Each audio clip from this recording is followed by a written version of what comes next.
Bon, ben, bonsoir tout le monde.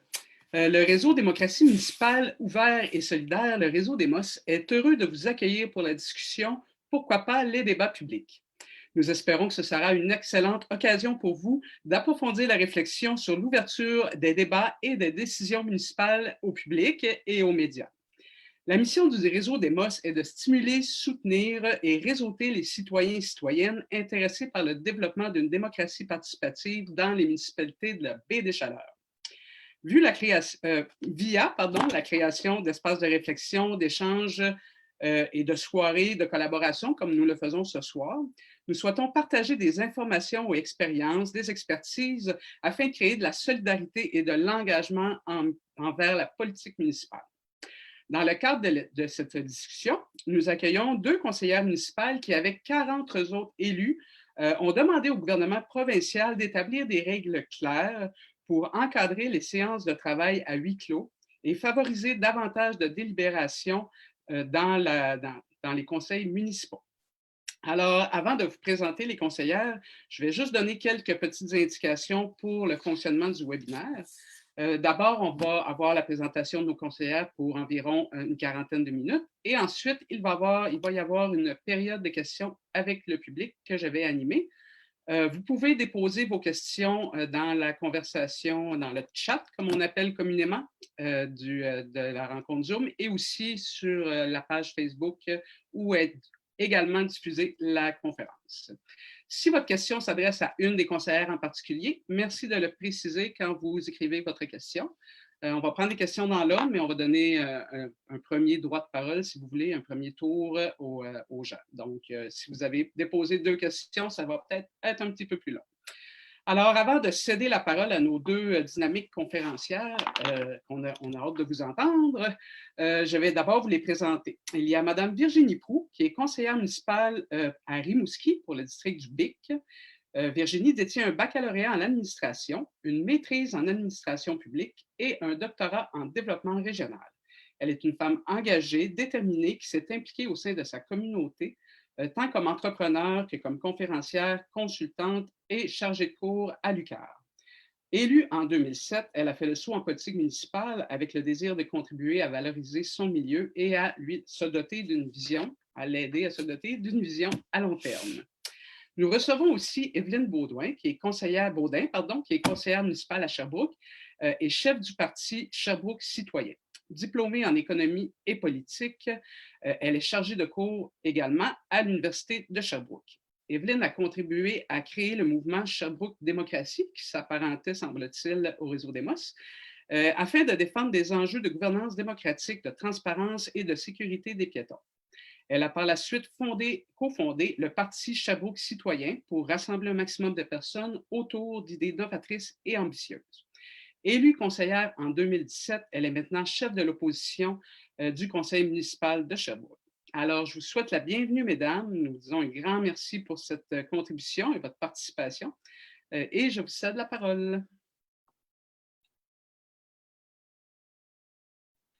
Alors, bonsoir tout le monde. Virginie, j'imagine que tu voudrais que je débute avec les premières diapositives. Je ne sais pas si tu voulais juste dire un bonjour avant que je lance le tout. Bien, effectivement, je peux dire bonjour à tout le monde. Donc, on est très heureuse d'être là ce soir. Puis oui, je vais laisser Evelyne commencer la présentation, puis je vais poursuivre ensuite. Voilà. Alors, gênez-vous pas, on est là pour tous vous entendre là, pour la période d'échange. Ça va être vraiment... en tout cas, moi, je suis vraiment heureuse d'être là, même si j'ai dû quitter justement une rencontre à huis clos pour pouvoir me joindre à vous. Alors, voilà. Débutons avec ce super sujet. Pourquoi pas des débats publics? Alors, un peu comme Alain Deneau, on va aborder les deux aspects. Donc, un peu comme pourquoi ce serait bien d'avoir plus de débats publics et pourquoi il n'y en a pas tant que ça en ce moment. Alors, si je débute, on va voir si... OK. Alors, Virginie et moi-même, bon, on se permet de s'appeler par nos prénoms et de se tutoyer parce qu'on commence à se connaître assez bien. On vit certaines choses dans nos municipalités qui se ressemblent. Comme par exemple, Virginie à Rimouski a été exclu des séances plénières depuis le 11 mai dernier. Inquiétez-vous pas, on va vous expliquer c'est quoi les séances plénières. Et moi-même, j'ai été menacée d'exclusion à plusieurs reprises depuis le début de mon mandat et aussi menacée à plusieurs reprises de poursuites jusqu'à encore tout récemment. Et je suis pas mal convaincue que ça va continuer d'ici à la campagne électorale. Alors, la question, c'est pourquoi? Qui sommes-nous pour provoquer ce genre de réaction, Virginie et moi? Est-ce qu'on provoque ces réactions parce qu'on est des mauvaises personnes? Est-ce qu'on provoque ces réactions parce qu'on veut de l'attention, puis qu'on manque d'attention, puis qu'on s'est dit, si on fait des actions pour la transparence, c'est parce qu'on veut attirer l'attention? Est-ce que c'est parce qu'on est juste inexpérimenté, puis qu'on ne comprend pas comment ça marche le municipal, puis que, tu sais, peut-être que si on comprenait comment ça marche, on arrêterait d'être comme on est?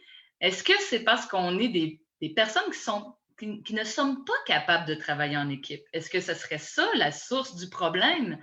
Puis, est-ce qu'on est le genre de personnes qui manquent d'éthique de travail? Parce que ce sont toutes des choses qu'on se fait reprocher constamment. Donc, vous voyez l'image sur votre écran. C'est un peu la manière dont on nous dépeint parfois, nos adversaires nous dépeignent comme ça.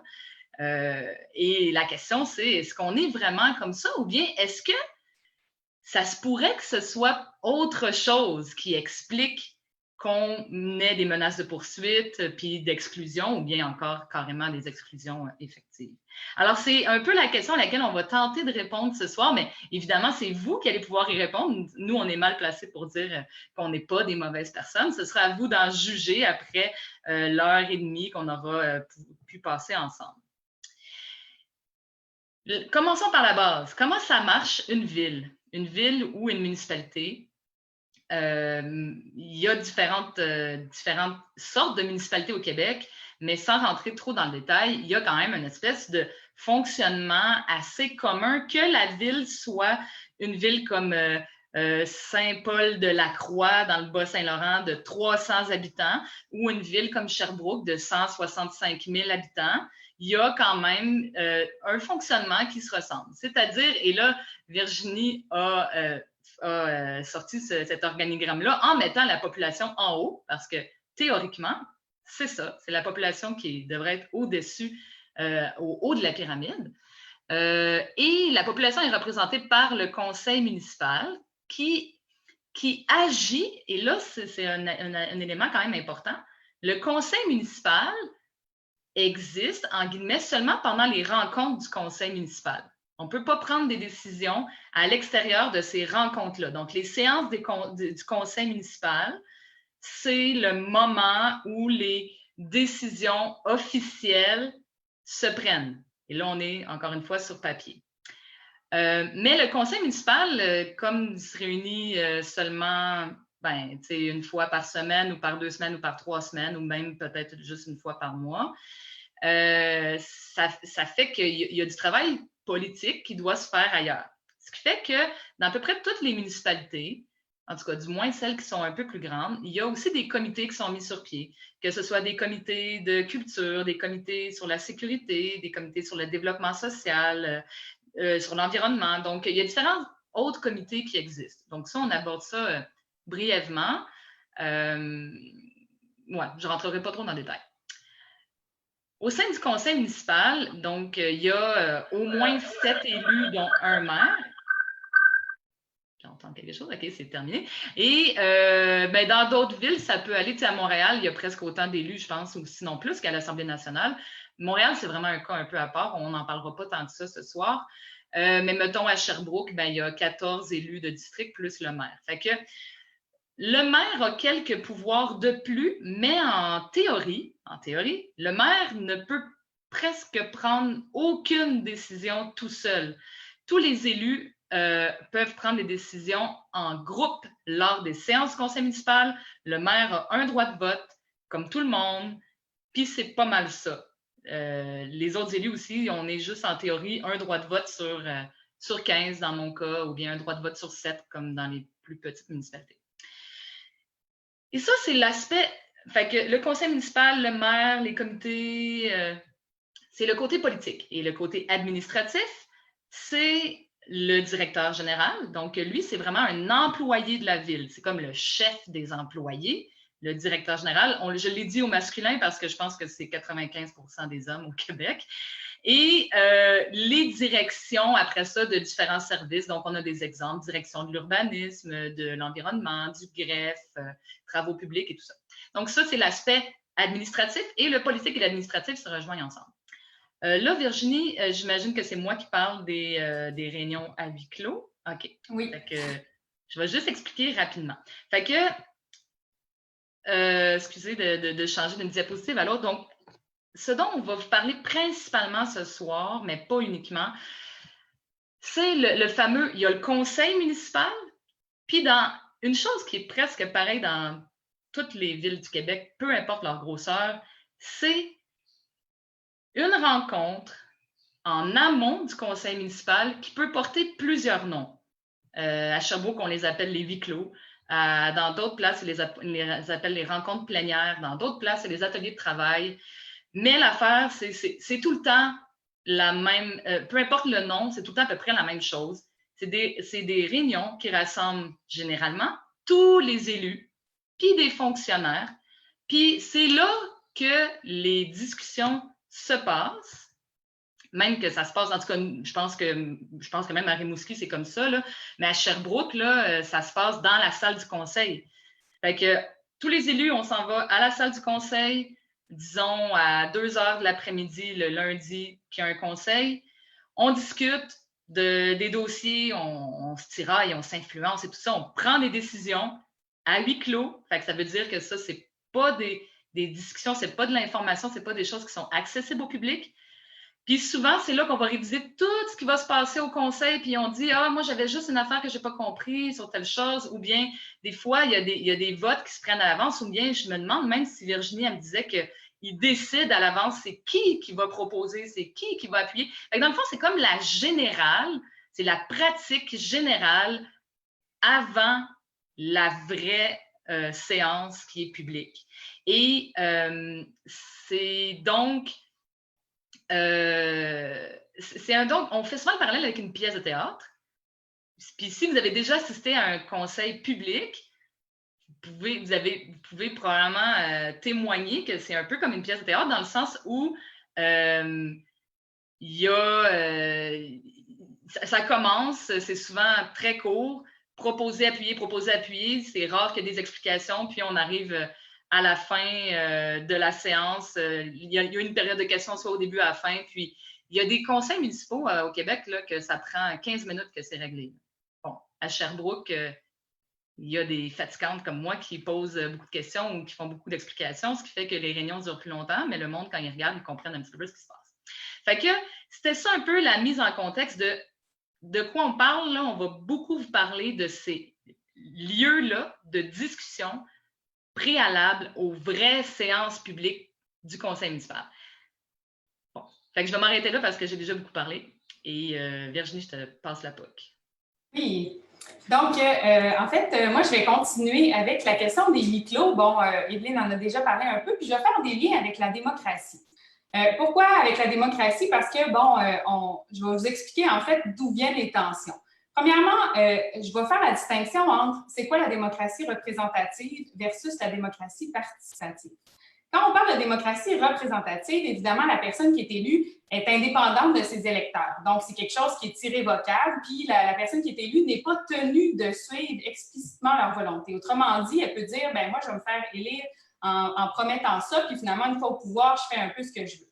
Donc, par contre, bien évidemment, dans une démocratie représentative, la durée du mandat est limitée. Donc, l'élu, son avantage à dire « je vais aller un peu dans l'intérêt des citoyens », c'est parce qu'il veut être élu. Puis là, bien, en fait, ça me rappelle un de mes profs à l'ENAP qui avait dit « dans une démocratie représentative, un élu a 2 objectifs, se faire élire et se faire élire ». Donc, évidemment, c'est plus que ça, mais ça montre un peu l'idée derrière tout ça. Donc, ce qu'engendrait la démocratie représentative dans le temps, c'est un des intérêts de la population, un faible taux de participation, on le voit partout dans le monde, une surreprésentation aussi du même type de personnes qui se fait élire et une capacité d'agir qui est limitée au vote aux 4 ans. On l'entend souvent bien, si vous n'êtes pas content, vous avez juste à voter dans 4 ans, vous avez juste à vous présenter. Hein. Donc, c'est souvent des phrases qu'on entend liées à la démocratie représentative.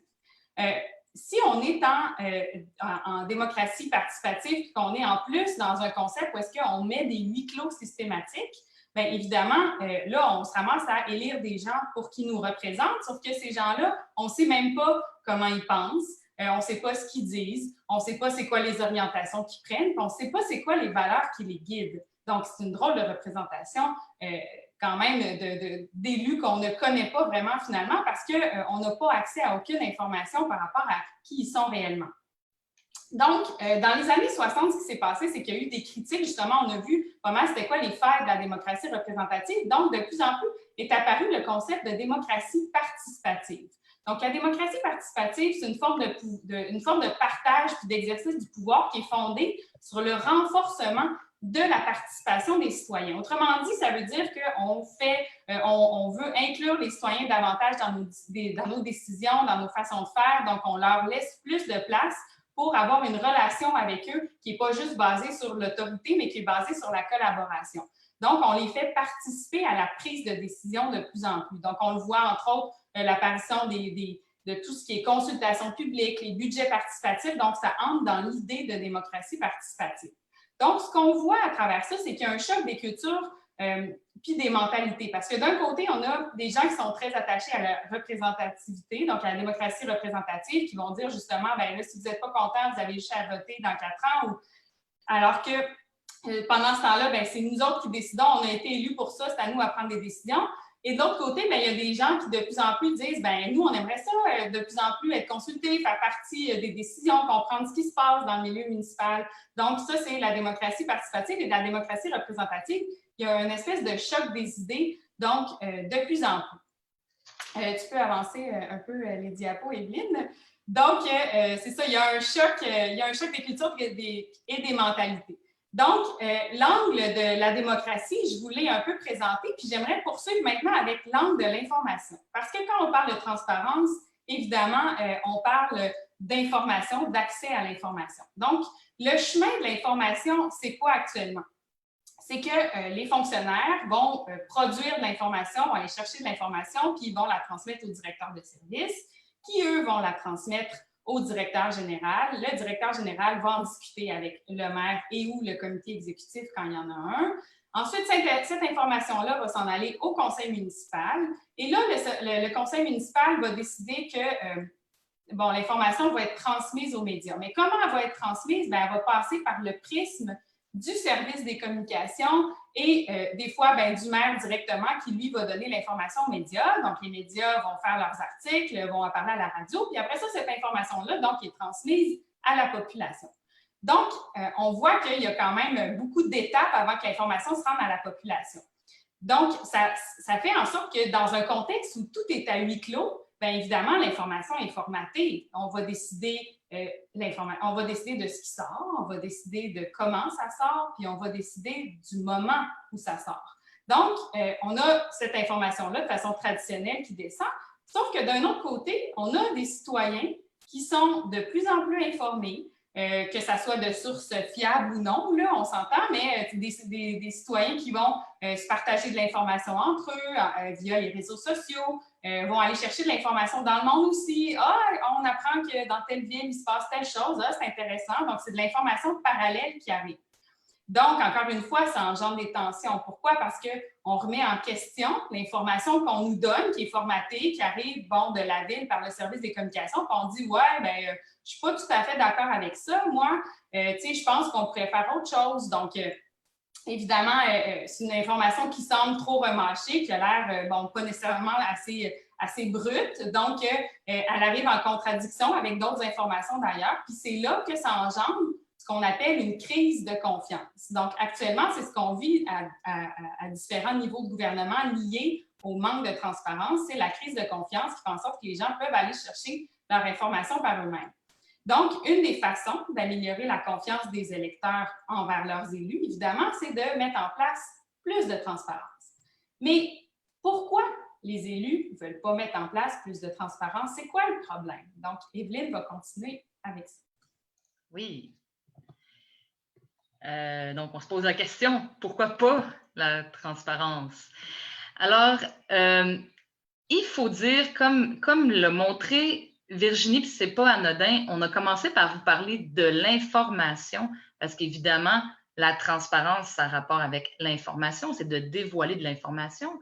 Et pourquoi est-ce que l'information est aussi chérie par les gens qui la possèdent? Bien, rappelez-vous, puis s'il y a une seule chose que vous devez retenir du cours, mettons on serait dans un cours de politique, là, c'est que l'information, c'est le pouvoir. Quand on détient l'information, on détient le pouvoir. Puis c'est pour ça qu'il y a des gens qui possèdent de l'information, puis qui la chérissent, puis qui la gardent pour eux, parce que tant qu'ils sont les seuls à l'avoir, cette information-là, c'est eux qui ont le pouvoir.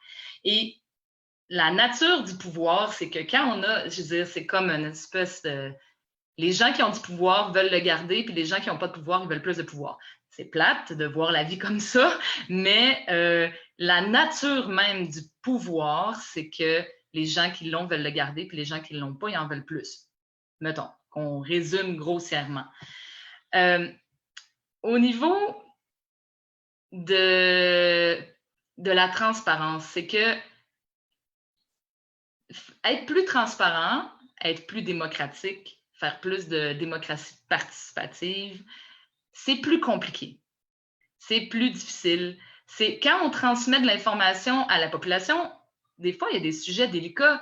Je vais vous donner un exemple. Je ne sais pas, moi, on veut faire un nouveau cimetière musulman à Saint-Apollinaire. Quand la municipalité se penche sur des dossiers comme ceux-là, ben, on veut que l'information sorte comme il faut, on veut que ce soit bien compris, puis on veut éviter que les choses dérapent. Fait que ça demande des efforts quand on transmet de l'information, à savoir comment on structure notre message, comment ça passe et tout ça. Fait que c'est toujours plus facile dans la vie. Tu sais, je veux dire, la démocratie, c'est compliqué. C'est bien moins compliqué de juste faire nos choses seul, sans demander l'avis à personne, d'aller par en avant, puis entre guillemets, c'est plus efficace. Tu sais, vous avez sûrement déjà entendu tout seul, on va plus vite, mais ensemble, on va plus loin. Donc, c'est un peu, tu sais, tout seul, on va plus vite. Oui, oui, tu vas aller plus vite, tu vas le réaliser plus vite ton projet si tu le fais tout seul de manière complètement antidémocratique. Mais c'est plus efficace, mais est-ce que c'est vraiment plus souhaitable? Puis pourquoi les gens ne se lèvent pas pour exiger, pourquoi il n'y a pas plus de gens qui, parce qu'il y en a là quand même, il y en a beaucoup de gens là, comme Virginie et moi, là, on n'est pas juste deux au Québec. Là. Pourquoi les gens ne se lèvent pas? Ben c'est la peur, tout simplement. Puis c'est complètement dans la nature humaine. Quand on est dans un groupe, on veut continuer à faire partie de ce groupe-là. Personne aime le fait d'être exclu d'un groupe, le sentiment de rejet, d'exclusion, les représailles, tout ça, la peur nous guide et nous freine parfois par rapport à l'idée de s'exprimer, de se lever, de se tenir debout, de résister. Des fois, là, si vous saviez là, la pression qu'on a, là, je caricaturais tantôt quand je disais comme est-ce qu'on est des mauvaises personnes, mais vraiment, on a le sentiment des fois qu'ils essayent là, de nous dire là, que si on n'est pas comme eux, on n'est pas correct, on est des mauvaises personnes. Puis il y a énormément de pression. Fait que honnêtement, c'est normal qu'il y ait beaucoup de gens qui flanchent ou qui décident de quitter la politique. Ça, on en voit aussi beaucoup. Et finalement, l'image, c'est que quand les gens savent qu'est-ce qu'on pense, qu'est-ce qu'on dit, qu'est-ce qu'on comprend pas, bien, il y a beaucoup de gens qui, encore une fois, au niveau de la peur, ont peur de perdre la face. Ils ont peur de ce dont ils vont avoir l'air. Si je pense, c'est un peu comme vous êtes à l'école puis que vous n'osez pas trop poser la question parce que vous avez peur d'avoir l'air niaiseux, bien, les élus, souvent, c'est ça, mais fois 1000 parce que finalement, leur image va influencer le fait qu'ils vont pouvoir garder leur job ou pas aux 4 ans. Fait que c'est assez fondamental l'image au niveau d'un politicien ou d'une politicienne. Fait que je vous ai mis cette image-là ici au niveau du groupe pour vous montrer, tu sais, quand on voit une image comme ça, on a le goût de faire partie de ce groupe-là. On a le goût d'être à l'intérieur, de faire partie du truc. On n'a pas le goût de s'en extraire et surtout, Imaginez-vous que vous êtes le numéro 16 puis que vous décidez que vous n'êtes pas d'accord avec le groupe, que vous partez de votre côté. Bien, tout le reste du groupe se retourne contre vous. C'est pas nécessairement une position très confortable. Fait que c'est un peu la manière dont on pourrait résumer de pourquoi il n'y a pas plus de transparence ou pas plus de gens qui se lèvent pour la transparence. Et je te passe la POC, Virginie, sur pourquoi est-ce qu'il faudrait peut-être en avoir plus? Oui, donc pourquoi la transparence? On la reconnaît tous, hein, celle-là, c'est la commissaire Charbonneau. Puis avant là, de rentrer dans le sujet même, là, je vais juste le dire clairement, je vais le répéter lentement pour que ça soit clair pour tout le monde. Evelyne et moi, on est convaincus qu'il y a des sujets qui doivent rester confidentiels. Hein? Tout ce qui touche les ressources humaines, les litiges, les négociations, la sécurité. C'est important qu'il y ait des sujets qui soient confidentiels. Nous, ce qu'on dit, c'est que tout n'est pas confidentiel. Et là, on ne parle pas des sujets qui sont de nature confidentielle. Évidemment, on parle de débat d'intérêt public. OK? Je veux juste mettre la table parce qu'à chaque fois, il y a des journalistes, il y a des gens qui nous disent « Oui, mais là, on ne peut pas tout dire. Imaginez les ressources humaines. » Donc, je le répète encore parce que c'est clair pour nous dans notre tête qu'évidemment, tout ne peut pas être confidentiel.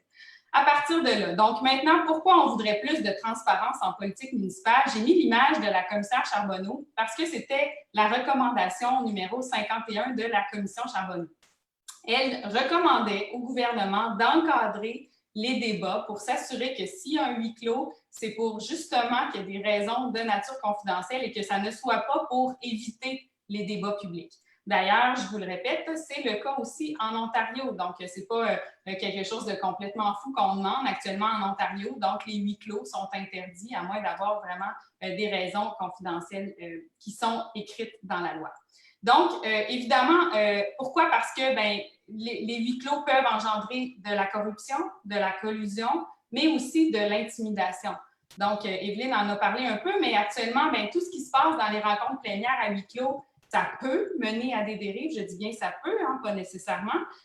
Mais où on peut tenter d'intimider des élus, on veut, par exemple, insister pour qu'ils votent de telle ou de telle façon. On veut, par exemple, les amener à penser d'une telle façon ou d'une telle autre façon. Et on peut se permettre cette pression-là sur eux parce que c'est à l'abri des regards. Hein, parce qu'en plus, on leur dit que tout ce qui se passe à huis clos, tout ce qui se passe dans les comités pléniers, c'est confidentiel. Donc, comme ça, on s'assure même que les élus ne puissent même pas finalement dénoncer l'intimidation qu'ils subissent à l'intérieur de ces comités-là, à l'intérieur de ces rencontres-là. Donc, souvent, c'est subtil. Hein? Les nouveaux élus, c'est souvent eux qui vont le subir au début. Il y en a qui se sont habitués. Par exemple, on se fait dire « Voici comment ça fonctionne, c'est intimidant. » La plupart vont apprendre à rentrer dans le rang parce que c'est plus sécuritaire. Puis, en fait, il y en a aussi qui vont décider que c'est trop, puis ils vont démissionner. On le voit, il y a beaucoup d'élus qui démissionnent. Puis, il y en a aussi qui décident de jamais se représenter en politique. Donc, on se prive de personnes intelligentes qui pourraient amener quelque chose d'intéressant, d'important à notre société pour ces raisons-là. Donc, j'ai parlé tout à l'heure de démocratie participative, puis là, ça m'amène à parler de participation citoyenne. Evelyne, tu peux changer la diapo. En fait, avancer la diapo.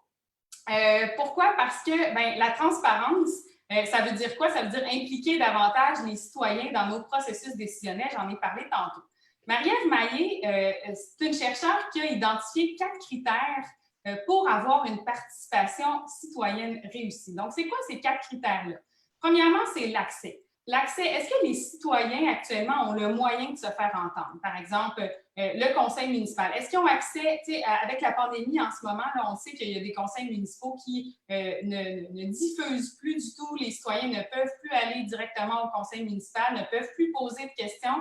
Donc, on n'est vraiment plus dans une optique où est-ce que les citoyens peuvent se faire entendre. Puis sinon, même en dehors de la pandémie, est-ce que c'est possible pour les citoyens de le faire de façon agréable ou ils se sentent intimidés quand on y va? Est-ce que est-ce qu'il y a des consultations publiques qui se font? Puis comment ça se passe, ces consultations-là? Est-ce que, donc, on a accès aux élus facilement? Ensuite, la légitimité. Est-ce qu'on reconnaît la voix citoyenne? quand les citoyens ont des préoccupations, est-ce qu'on les entend, leurs préoccupations, ou on tente plutôt de les discréditer? Par exemple, s'il y a des citoyens qui arrivent au conseil municipal, est-ce que les élus se disent « Ah, ben là, ils sont peu nombreux, c'est sûrement des marginaux, ah, c'est des groupes de pression ». Est-ce que c'est des phrases qu'on entend, ça? Ou on dit plutôt « Ah, ben là, je pense que les citoyens essaient de nous faire comprendre quelque chose. Est-ce qu'on pourrait apprendre quelque chose de ça? » Donc, c'est quoi l'attitude qu'on a par rapport aux citoyens qui viennent nous parler de leurs problèmes ou de leurs préoccupations?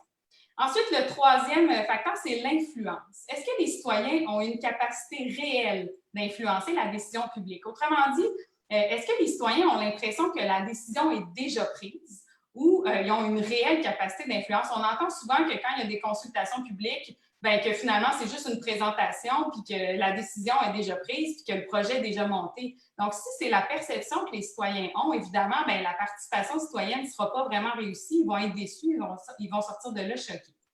Et finalement, le dernier point, c'est la confiance. Donc, est-ce qu'il existe une confiance réciproque entre les élus et entre les citoyens et avec les citoyens? Donc, est-ce qu'on se fait confiance l'un l'autre? Puis ça, ce point-là, bien, c'est directement lié à la question de la transparence. Donc, est-ce qu'on a confiance envers nos élus qui nous transmettent de l'information ou on ne les croit pas, puis on va aller chercher de l'information ailleurs pour se dire que bien, finalement, ça pourrait fonctionner différemment. Donc, sans transparence, évidemment, on peut difficilement créer un lien de confiance avec notre population. Puis l'information va être constamment remise en question. Puis on va jamais pouvoir, les citoyens ne vont jamais vraiment nous croire finalement. Donc après ça, c'est difficile, par exemple, de dire on augmente les taxes, ils ne croiront pas qu'on en a vraiment besoin. Puis là, ça peut partir sur plein de raisons comme ça, mais si on n'a pas de lien de confiance, c'est vraiment difficile d'être un élu. Donc, on crée avec tout ça un terreau qui est fertile. Pourquoi? Pour de la... non, en fait, tu peux revenir, c'était encore ça. Oui, c'est ça. On crée un terreau fertile pour de la confrontation avec les citoyens. Donc, on se prive de l'expertise l'expertise citoyenne. C'est quelque chose qui est reconnu. Hein. Les citoyens là, vivent dans la ville au quotidien, puis ils ont beaucoup à nous apprendre. Donc, c'est comme si on se privait de cette expertise-là. En plus, on diminue l'intérêt des citoyens pour leur ville. Donc, on ne se demande pas après pourquoi nos conseils municipaux sont vides. Il n'y a pas grand monde qui s'y intéresse. Ce n'est pas super palpitant aller dans un conseil municipal actuellement. On n'a pas l'impression de vraiment faire partie de ce qui se passe. On a l'impression d'assister à quelque chose où tout est déjà décidé d'avance. Lorsque l'information est accessible, les citoyens peuvent jouer leur rôle de chien de garde de la démocratie, mais sinon, ils finissent par laisser tomber, puis au bout du compte, c'est tout le monde qui y perd. Donc, avec une participation citoyenne réussie, on peut aider les élus en plus à voir les choses différemment, puis vérifier l'information avant qu'il soit trop tard. Donc, les débats publics, là, ça permet une meilleure reddition de comptes, ça permet une possibilité pour la population de connaître la position de leurs élus, ça permet d'avoir une meilleure couverture médiatique, évidemment, parce que souvent, les médias ont de la difficulté. Imaginez dans les petits milieux où est-ce que les médias couvrent presque pas, c'est extrêmement difficile d'avoir accès à l'information. Ça permet aussi d'attirer des gens en politique pour les bonnes raisons. Pourquoi? Parce que si on n'est pas là pour les bonnes raisons, si on est là parce qu'on veut, par exemple, de la visibilité pour notre entreprise ou parce qu'on trouve ça glamour d'être un élu ou parce qu'on veut un petit revenu d'appoint. Ça, pour moi, ce n'est pas des bonnes raisons pour se lancer en politique. Si on décide plutôt d'être plus transparent, évidemment, ça va faire en sorte qu'il y a des gens qui vont être là parce qu'ils ont vraiment envie de travailler à améliorer leur ville. Donc, ils ne seront pas gênés d'amener leurs arguments devant tout le monde. Donc, au bout du compte, tout ça permet de mieux servir la population finale, puis de prendre des décisions qui vont être mieux éclairées parce qu'on va avoir utilisé toutes les informations qui proviennent des citoyens autour de nous pour en faire quelque chose de positif. Donc, je poursuis ensuite. Tu peux changer, Evelyne, s'il te plaît. Donc, ce qui nous amène évidemment à redéfinir le rôle des municipalités. Parce que tout ça nous fait réaliser que, oui, on se retrouve à la croisée des chemins entre la gestion des égouts puis un espace de gouvernance qui serait un peu plus évolué. On voit bien que le rôle des villes a énormément évolué, énormément changé dans les dernières années. Tu peux avancer la photo, Evelyne, s'il te plaît. Oui, voilà, la suivante. aussi. Donc, c'est ça. On parle plus juste d'égouts et d'asphalte aujourd'hui. Évidemment, on en parle, puis ça va rester une réalité. Mais on a plein d'autres responsabilités qui nous sont arrivées, par exemple, les changements climatiques, l'érosion, l'attractivité, la pénurie de main-d'œuvre, l'économie, la technologie. Bref, il y a plein de nouvelles responsabilités qui incombent aux villes aujourd'hui, puis ils ont un rôle central, les villes, dans l'économie d'aujourd'hui, dans le monde. Fait que les responsabilités et l'importance des villes a explosé d'un côté, puis de l'autre côté, on se retrouve avec des structures municipales qui sont comme restées figées dans le temps. Hein? C'est comme s'ils n'avaient pas évolué, c'est comme si on était encore considérés comme des petits conseils d'administration. Donc, il y a quelque chose derrière tout ça qui doit évoluer. On réalise aussi que les organisations municipales ne sont pas faites pour laisser de la place à une véritable participation citoyenne. Donc, ce n'est pas facile de changer les choses. Puis, pour devenir des véritables gouvernements de proximité, bien évidemment, il va falloir changer les choses. Donc, sinon, ce qui va se passer, puis on le voit actuellement, c'est le cas, qu'est-ce qui va se passer? On va augmenter les tensions et les conflits entre les citoyens puis entre leurs élus. Donc, c'est important de rebâtir un lien de confiance avec la population. Puis, pour redessiner la politique de proximité, il va falloir être plus transparent, il va falloir s'ouvrir au débat public, il va falloir apprendre à utiliser les connaissances puis l'implication des citoyens, puis tout ça va se faire au bénéfice de tous. On dirait que souvent, on voit les citoyens comme des groupes de pression, comme des personnes qui sont là pour nous nuire, alors qu'on devrait les voir comme des alliés du développement. Il faut que les citoyens soient partie prenante de notre municipalité, fassent partie des décisions qui se prennent, puis qu'ils fassent partie aussi de la vision qu'on veut donner. En fait, quand on parle d'attractivité, moi, je suis spécialiste en attractivité en plus, là, mais en fait, c'est que souvent, on cherche comment les municipalités vont faire pour se distinguer les unes des autres pour être plus attractives. Bien, ça, c'en est un élément qui augmente l'attractivité. Si on est une municipalité qui est ouverte à ses citoyens, puis qu'on les laisse prendre part aux décisions, puis on met carte sur table par rapport à notre réalité financière, puis on dit, écoutez, voici notre réalité financière, voici les éléments avec lesquels on doit gérer, puis gérons ensemble, là, quasiment comme si c'était une coopérative, finalement, ça pourrait quasiment devenir ça, une municipalité, d'être transparent, puis de montrer ce qu'on peut faire tout le monde ensemble en fonction des budgets puis de l'argent qu'on a à gérer. Donc, évidemment, ces municipalités-là vont être beaucoup plus attractives pour des nouvelles personnes de l'extérieur que si on est des municipalités fermées qui ne veulent rien changer, qui ne veulent pas changer leur façon de faire.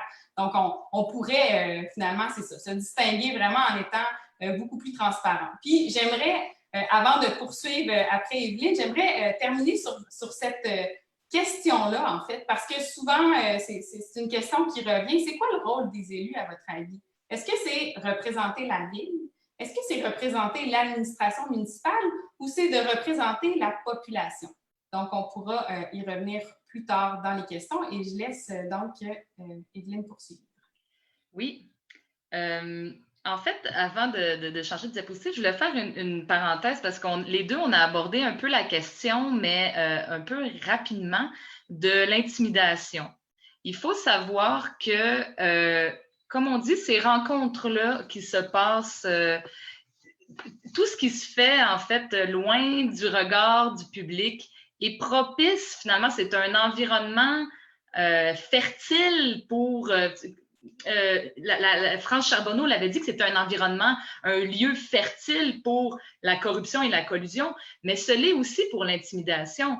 Vous pouvez faire le test un jour sur Facebook. Vous insultez quelqu'un sur Facebook publiquement, vous allez avoir plein de gens, en tout cas normalement, vous allez avoir plein de gens qui vont se porter à la défense de la personne que vous avez insultée, puis vous allez avoir comme la communauté va un peu s'auto-gérer. Mais quand l'intimidation se passe à huis clos, quand ça se passe loin des regards des médias, que c'est loin des regards de la population, puis que personne ne peut le savoir que ça a lieu, et que là, c'est la parole de l'un contre la parole de l'autre quand on arrive pour dénoncer, c'est sûr que c'est favorable à l'intimidation. Et un environnement de travail qui est favorable à l'intimidation va nécessairement, peu importe l'environnement de travail, là, va nécessairement repousser puis ne pas attirer les personnes qui ne veulent pas subir d'intimidation. Et moi-même, en tant que chef de parti dans la vie, un de mes rôles, c'est d'aller recruter des gens, de les inciter à se présenter aux élections ou de faire partie d'une équipe, devenir bénévole et tout ça. Mais surtout, c'est des personnes que je sollicite pour qu'ils jouent le même rôle que moi, c'est-à-dire être conseillère municipale ou être conseiller municipal.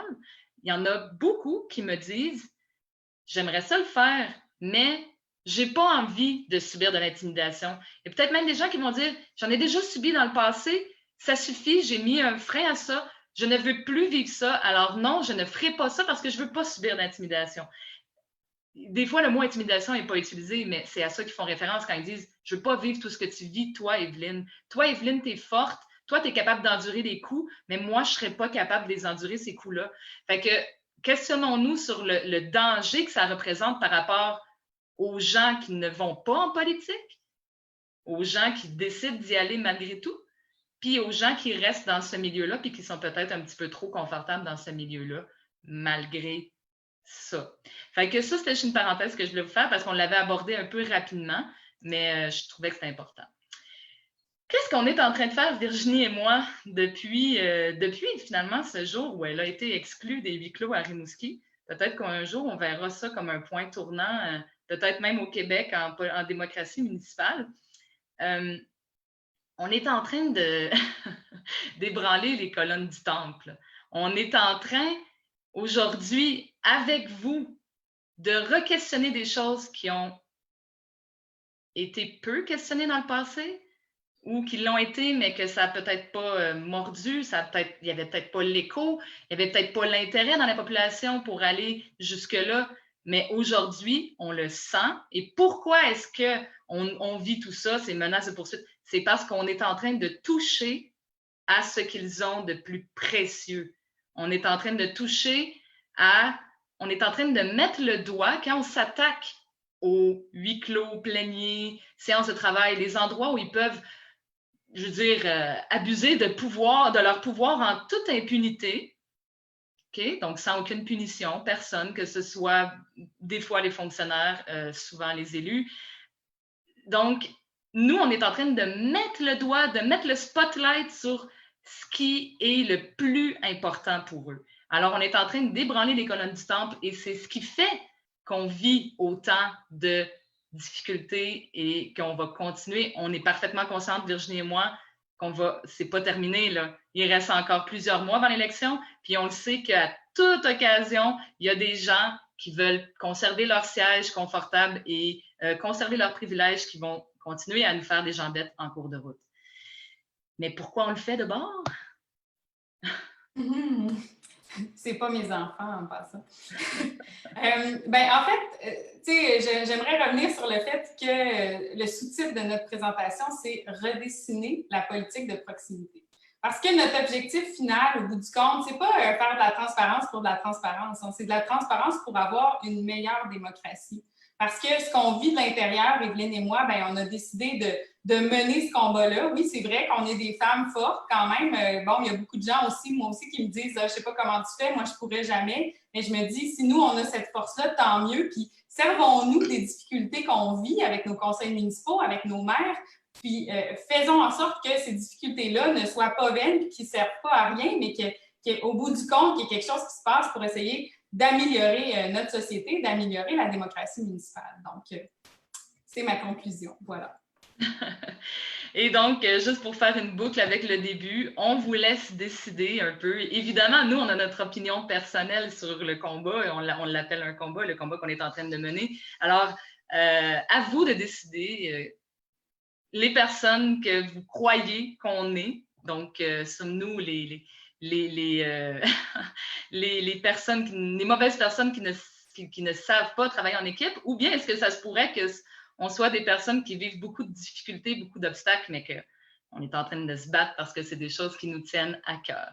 Alors, évidemment, on vous laisse sur ce sujet-là pour la conclusion, en espérant que cette image vous permette de réfléchir et de voir qu'est-ce que vous voulez faire pour votre démocratie municipale à vous dans votre coin. Alors voilà. Bravo, Julie. Merci, ce fut vraiment très intéressant. On commence à recevoir des questions. Vous allez avoir du beau travail sur la planche. La première, elle venait du réseau Demos. En fait, elle s'adressait à Virginie. Même si tous les élus ne sont pas d'accord sur une décision, une fois que la décision est prise, un conseiller doit se rallier et ne pas nuire à l'avancement des travaux. Alors, comment on fait pour rester solidaire comme conseil si ces différends-là ont été exposés lors de séances publiques, finalement?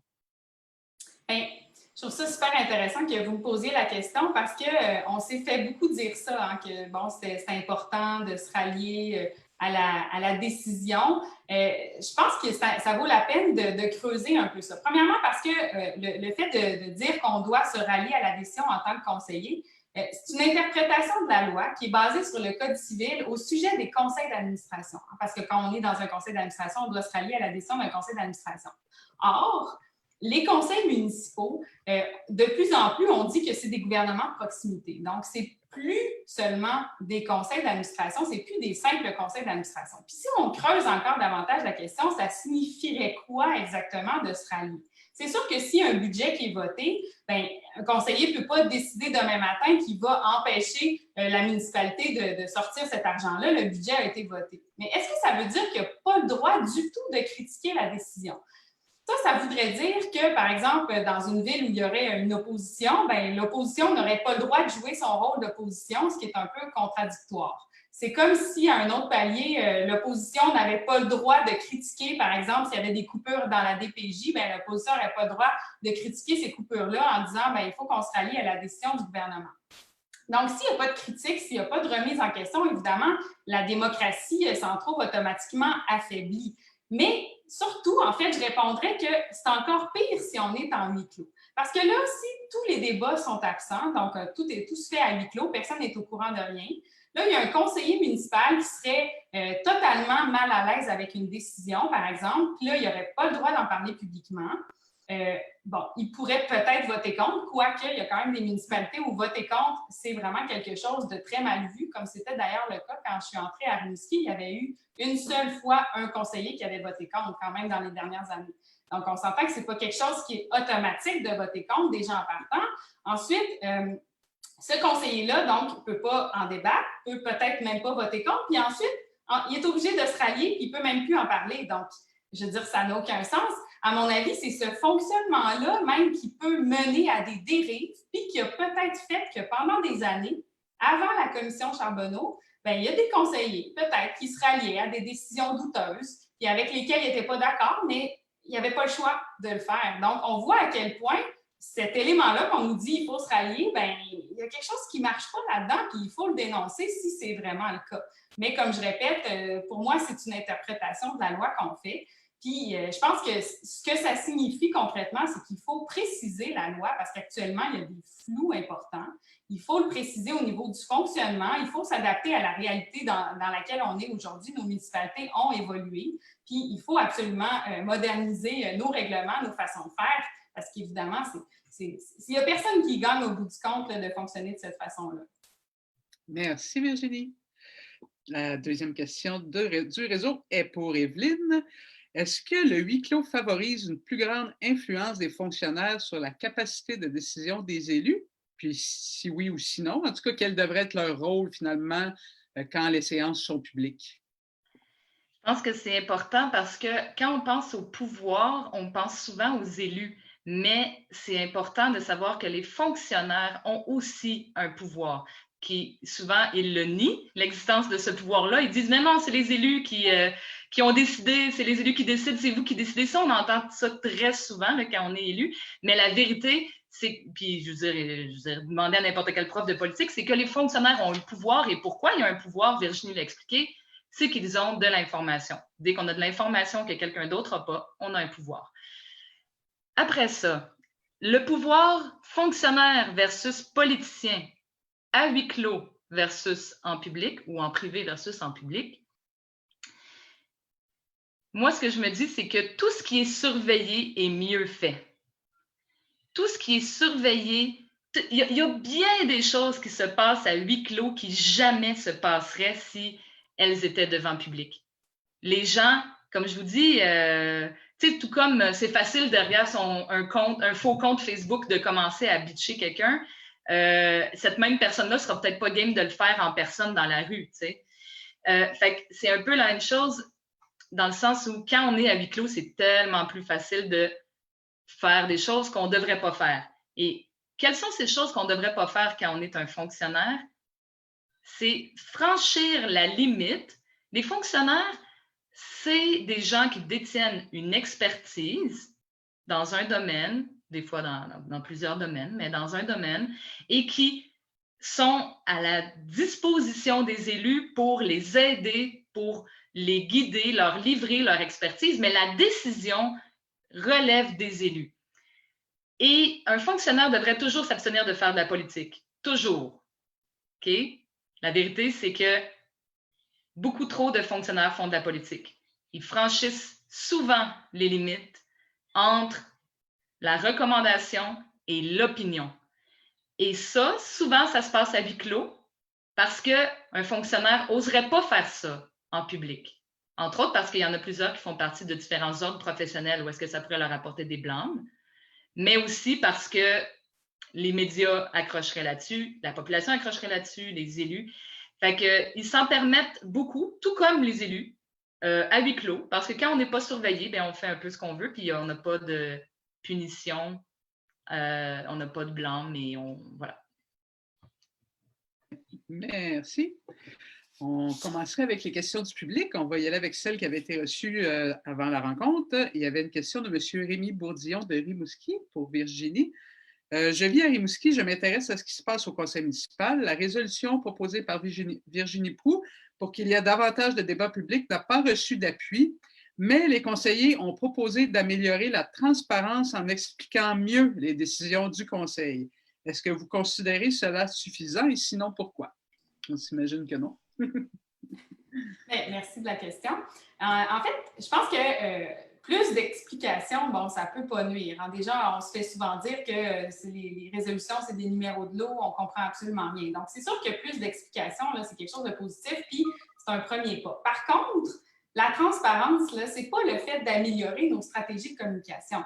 La transparence, c'est de permettre aux citoyens d'avoir un accès au débat. C'est une ouverture sur nos enjeux, c'est une ouverture sur notre réalité. Donc, c'est de travailler ensemble à trouver des solutions plutôt que de travailler de son côté en essayant de modifier nos projets en fonction des réactions. Donc, c'est une approche qui est complètement différente. Donc, de dire qu'on va être plus transparent parce qu'on travaille mieux nos stratégies de communication, bien, plus de transparence, ça veut pas, je veux dire, plus de communication, de meilleure communication, ça ne veut pas nécessairement dire plus de transparence. Mais c'est sûr que dans la transparence, évidemment, on communique mieux. Donc, je pense qu'il faut quand même faire la différence entre les deux, mais évidemment, ce n'est pas parce qu'on va aller mieux communiquer nos informations qu'on va automatiquement être plus transparent, mais il y a quand même un lien entre les deux où est-ce qu'on peut travailler plus d'explications, ça c'est sûr. Merci beaucoup, Virginie. Question pour Evelyne de Lusterio. Depuis la pandémie, certaines municipalités présentent leurs séances municipales en visioconférence et même en différé, rendant ainsi les échanges avec les citoyens plus difficiles, voire absents. Que pensez-vous des séances de conseil en visioconférence et est-ce que les débats publics peuvent quand même avoir lieu dans ce type de conférence? Il faut dire que la pandémie a le dos large. Déjà que se battre pour la démocratie, c'est pas facile quand on n'est pas en pandémie. En période de pandémie, toutes les excuses deviennent bonnes, là, les excuses techniques et inimaginables. Là. Si vous saviez tous les arguments bidons qu'on s'est fait servir pour éviter d'aller vers plus de démocratie et de transparence, vous n'en reviendriez pas. Alors,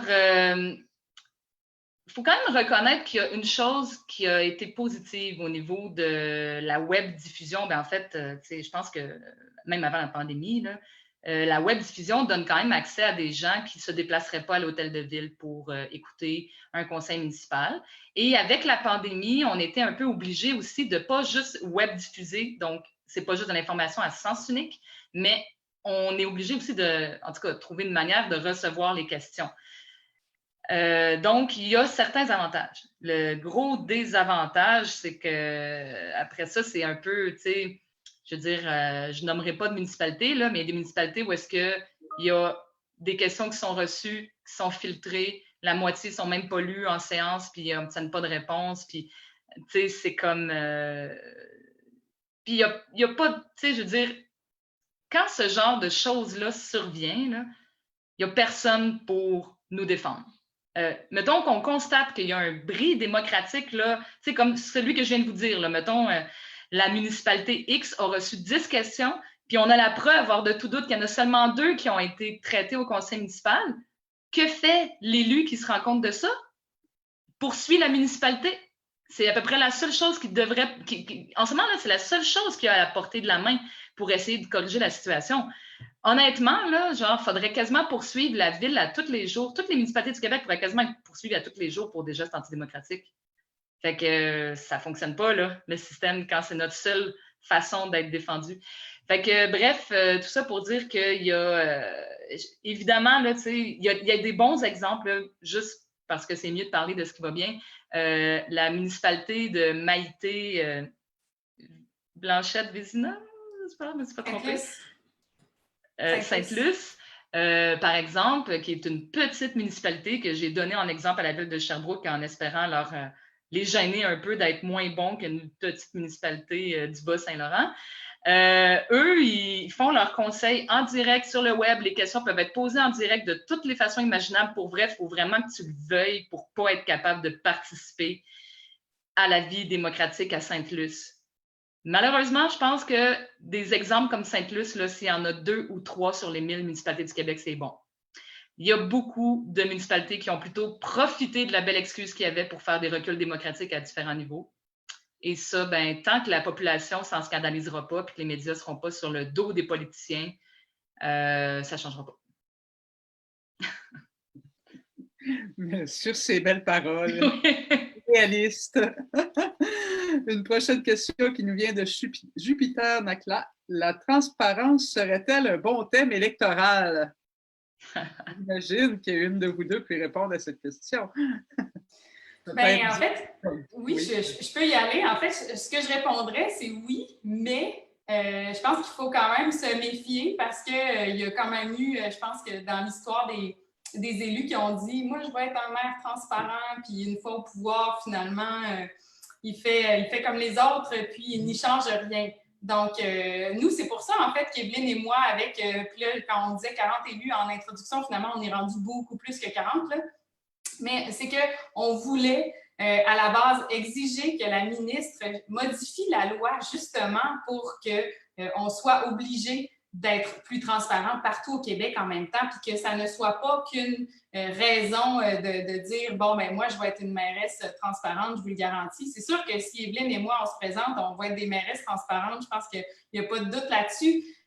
Par contre, là, c'est sûr qu'il n'y a rien qui garantit au bout du compte que ça va l'être. Donc, c'est pour ça que nous, on aurait aimé que la ministre légifère là-dessus déjà en partant pour que tous les citoyens soient égaux au Québec à ce niveau-là puis aient accès à une vie démocratique plus saine.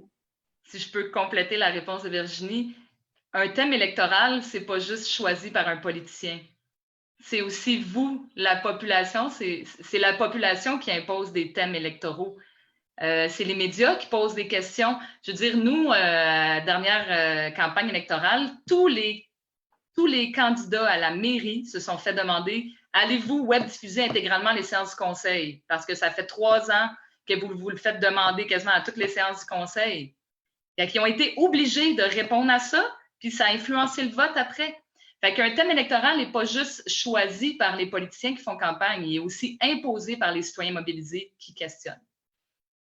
Quel bel appel à tous! Nous avons une question de Gaétan. Y a-t-il d'autres exemples de limitation des huis clos que celui de l'Ontario dont que vous avez abordé? À votre connaissance. Il faut dire que les municipalités du Québec, c'est un peu une bébite unique au monde. C'est un système politique... je veux dire, il existe des villes dans dans à peu près tous les pays du monde, mais le modèle québécois est assez...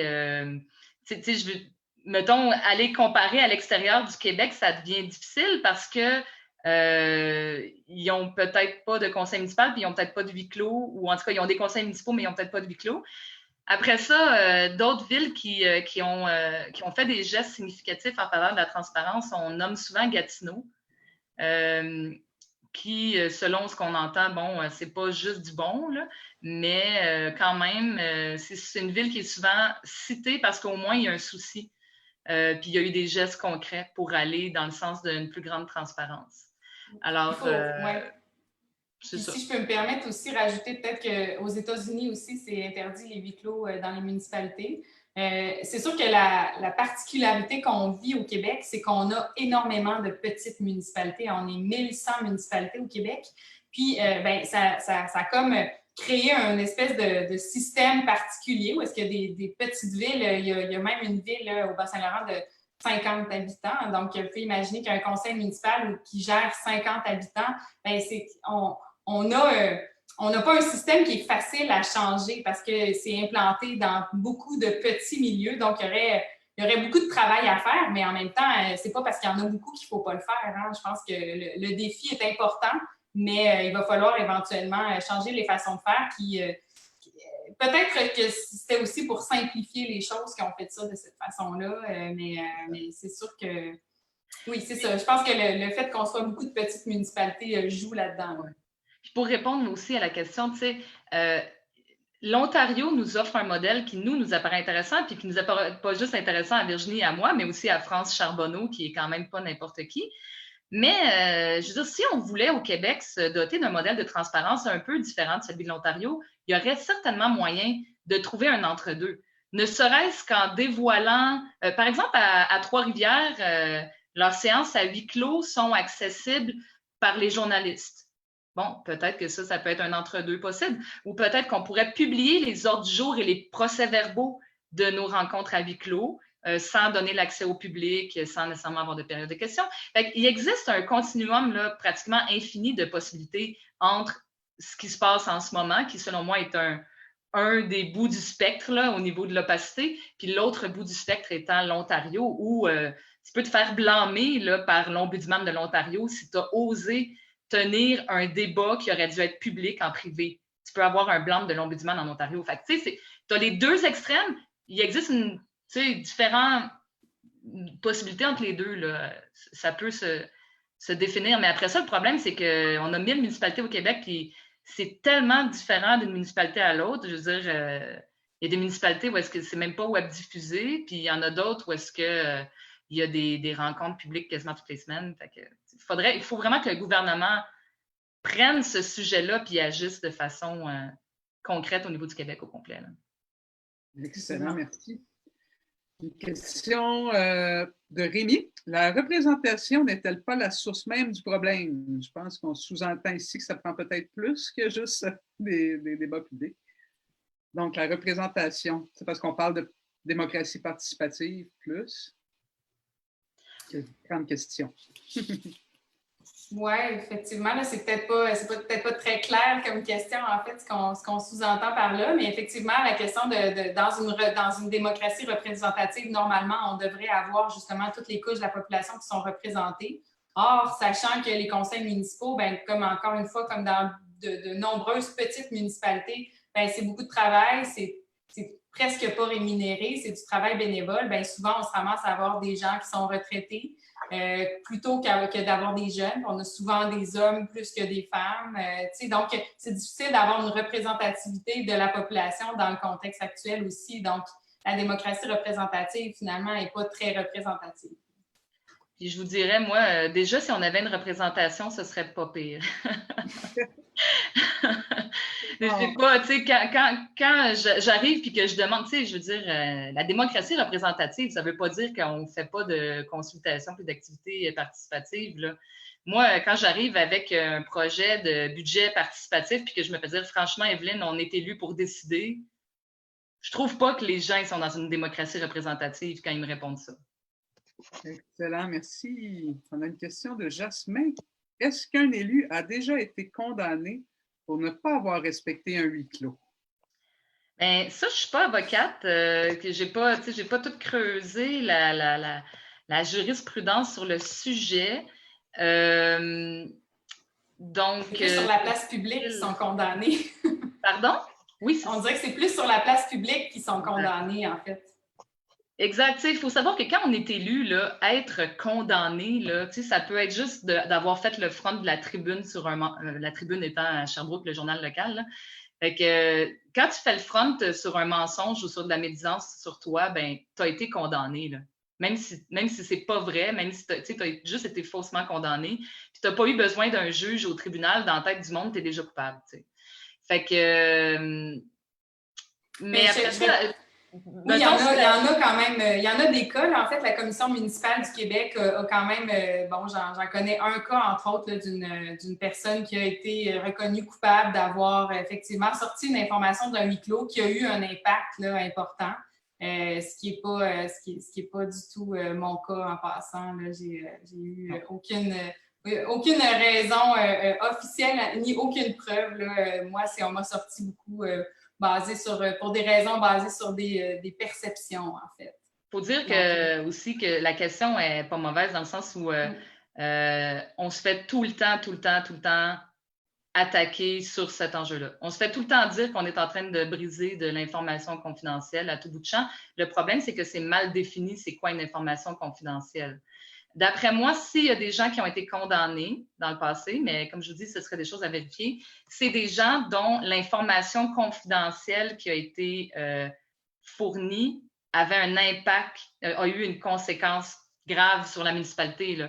Fait que mettons qu'il y a un projet de parc canin dans le district que je représente, puis que j'en parle à des citoyens dans une fête de quartier. Je serais surprise d'être condamnée. Ça ne veut pas dire que je ne pourrais pas l'être. Des fois, on est surpris. Mais par contre, si j'obtiens de l'information sur le prix d'un terrain, puis que je m'en vais dire ça à un promoteur, puis qu'à cause de ça, la ville paye super cher, ça arrive, c'est arrivé souvent, là, d'après moi. Ben, en tout cas, il faut quand même se rappeler qu'il y a au-dessus de 8000 conseillers municipaux au Québec. Les conseillères municipales, là, ça en fait du monde là, qui font ce job-là. Fait que, dont une très grande partie est élue par acclamation. Là. Fait que c'est pas tout le monde qui a le même niveau de professionnalisme ou qui est non plus conscient vraiment de ses responsabilités. Merci. Émilie, justement, nous pose une question qui va dans le même sens. Qu'est-ce qui justifie légalement une exclusion officielle des rencontres de huis clos, comme il t'est arrivé, Virginie, finalement? En fait, rien parce que les huis clos, les séances plénières dans la loi n'existent pas. Donc, à partir du moment où ça n'existe pas, c'est comme si les élus allaient prendre un café entre eux avec les fonctionnaires, avec le directeur général, puis qui discutaient entre eux de façon informelle. Ça, c'est le problème, en fait. C'est une des raisons pourquoi on demandait à la ministre de légiférer. Donc, à partir du moment où ça n'existe pas dans la loi, ben, ils ont le droit de ne pas inviter quelqu'un à aller prendre un café avec eux. Donc, c'est fou, mais c'est ça la raison. Donc, ils n'ont aucune justification à donner. Tout simplement, ils ne m'aiment pas. Fait qu'ils ont envie de me sortir parce que je dérange. C'est la raison principale. C'est qu'ils ont décidé que je ne faisais pas partie de leur gang. Donc, quand Evelyne parlait tout à l'heure de l'effet de gang, bien, c'est ça aussi. C'est comme un peu si j'étais devenue finalement la chef de l'opposition à leurs yeux. Donc, ils ne veulent pas que je fasse partie des discussions avec eux, finalement. C'est la raison.